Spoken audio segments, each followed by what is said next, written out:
ಸನ್ಮಾನಿಸಬೇಕಂತ ಹೇಳಿ ತಿಳಿಸ್ಕೊಳ್ತೇನೆ. ಒಂದು ವೇಳೆ ತಮ್ಮೆಲ್ಲರಿಗೂ ಗೊತ್ತಿದ್ದ ವಿಷಯ, ಮುಂದೆ ಬರ್ರಿ ಪುನಃ ಸನ್ಮಾನ್ಯ ಕೆ ರಾಜಶೇಖರ್ ಇಟ್ನಾಳ್ ಅವ್ರಿಗೂ ಕೂಡ ಸನ್ಮಾನಿಸಬೇಕಂತೇಳಿ ತಿಳಿಸ್ಕೊಳ್ತೇನೆ. ಈಗಾಗಲೇ ತಮ್ಮೆಲ್ಲರ ಆಶೀರ್ವಾದದಿಂದ ಕೊಪ್ಪಳ ಲೋಕಸಭಾ ಕ್ಷೇತ್ರದ ಸದಸ್ಯರಾಗಿ ಆಯ್ಕೆಯಾಗಿದ್ದಾರೆ. ನಿಮ್ಮೆಲ್ಲ ಆಶೀರ್ವಾದ. ಹಾಗೆ ಶಿವರಾಜ್ ತಂಗಡಿಗೆ ಸಾಹೇಬರಿಗೆ ಜಿಲ್ಲಾ ಉಸ್ತುವಾರಿ ಸಚಿವರು, ನಮ್ಮ ಪಕ್ಷದ ಅರ್ಜುನ್ ಇದ್ದಾಗೆ, ಹಾಗೆ AK ಪಾಟೀಲ್ ಇದ್ದಾಗೆ ಅವರ ಮಾತುಗಳು ಪಟಾಪಟ್. ಹಾಗೆ ಎಲ್ಲ ಸಂಘಟನೆಯಲ್ಲಿ ಕೂಡ ನಮ್ಮ ತಾಲೂಕನ್ನು ಮುಂದುವರಿಸಿಕೊಂಡು ಬಂದಿದ್ದಾರೆ.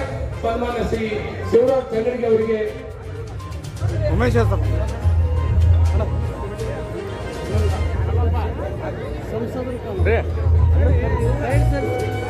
ಸೈಡ್ ಸರಿ ಅಪ್ಪಿ ನೀನೆ ಸರ್ ನಿಂದ್ರೆ ಅಲ್ಲಿ ಸನ್ಮಾನ ಮಾಡೋದು ಕಾಣ್ಬೇಕು. ಬಸವನಗೌಡ ಪಾಟೀಲ್ ಅವರಿಗೆ, ಹಾಗೆ ಮಹಾದೇವ ಶೇಷಮುಂದನ್, ದೊಡ್ಡಯ್ಯ ಗದ್ದರ್ಗಿ ಅಧ್ಯಕ್ಷರೇ ಸ್ವಲ್ಪ ಸೈಡ್ ಸರ್ದಾಗ್ರಿ.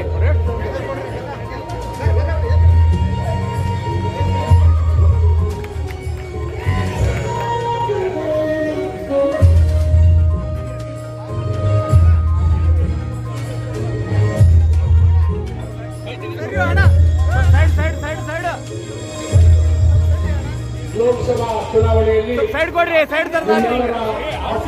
ಬರೀ ಬೆನ್ ಬರ್ತದೆ ನಿಮ್ದು ಅಂತರದ ಮೇಲೆ ಬೆನ್ ಬರ್ತದ್ರಿ ನಿಮ್ದು. ಲೋಕಸಭಾ ಕ್ಷೇತ್ರದ ಮತದಾರರು ಸನ್ಮಾನ್ಯ ಶ್ರೀ ರಾಜಶೇಖರ್ ಅವರನ್ನ ಈ ವೇದಿಕೆ ಮೇಲಿರ್ತಕ್ಕಂಥ ಎಲ್ಲರ ನಮ್ಮ ಮಾಜಿ ಶಾಸಕರು, ಜಿಲ್ಲಾ ಅಧ್ಯಕ್ಷರಾದಂಥ ಅಮರೇಗೌಡ ಪಾಟೀಲ್ ಅವರ ನೇತೃತ್ವದಲ್ಲಿ ಮತ್ತು ತಂಗಡಿ ಅವರ ನೇತೃತ್ವದಲ್ಲಿ ಅಭೂತಪೂರ್ವವಾದಂತಹ ಜಯವನ್ನು ಕೊಟ್ಟಿದ್ದೀರಿ. ಹಾಗಾಗಿ ಅವರಿಗೆ ತಮ್ಮೆಲ್ಲರ ಪರವಾಗಿ, ಪಕ್ಷದ ಪರವಾಗಿ ಅಭಿನಂದನೆ.